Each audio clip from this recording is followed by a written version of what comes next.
rồiរដ្ឋាភិបាលក្តីក្រសួងការងារក្តីគ្រូក្តី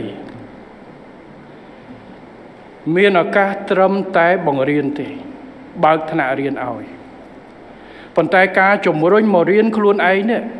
យកឱកាសដែលមករៀនមួយខែឬមួយក៏2អាទិត្យទៀតច្បាមយកប្រពន្ធណាចេញទៅធ្វើឲ្យសមត្ថភាពយើងស្រូបប្រពន្ធណាចេញទៅคล้ายទៅជាដុំពេជ្រភ្លឺកម្រិតណាគឺខ្លួនឯង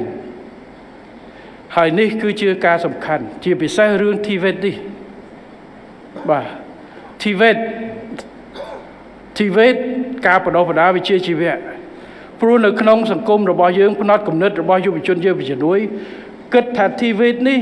រៀងទៅវាដូចជាថ្នាក់ទី2កម្រិត2វាមិនមែនកម្រិត1ដោយបាក់ឌុបឬមួយក៏បញ្ញាបត្រអត់ទេ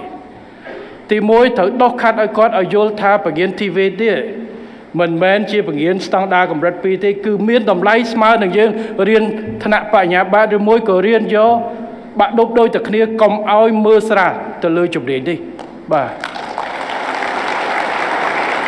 ចឹងខ្ញុំថាការដោះខាត់មួយនៅក្នុងបរិញ្ញាបត្រមិនថាយើងបរិញ្ញាបត្រជាចល័តឬមួយរៀននៅសាលាត្រូវទី1ត្រូវបញ្ចូលឲ្យគាត់យល់អំពីតម្លៃនេះ soft skill បាទទី2ថាគាត់មកអង្គុយនេះនៅពេលដែលមនុស្សច្រើនណាស់អត់ទាន់មានឱកាសគាត់នៅអង្គុយនេះនឹងប្រែក្លាយ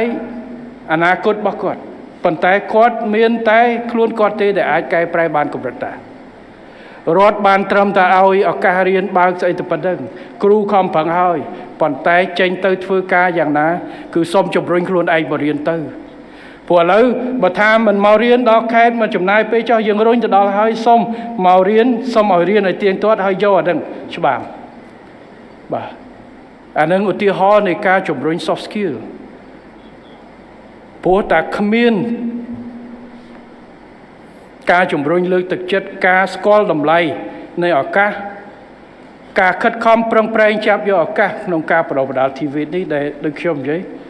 គឺថាឥឡូវយើងត្រូវតស៊ូយ៉ាងណាធ្វើយ៉ាងណាឲ្យ10ឆ្នាំទៀត TVET នេះคล้ายទៅជាជំនាញមួយដែលអាការយល់ច្រឡំនឹងការគិតគូរថាវាជាជំនាញកម្រិត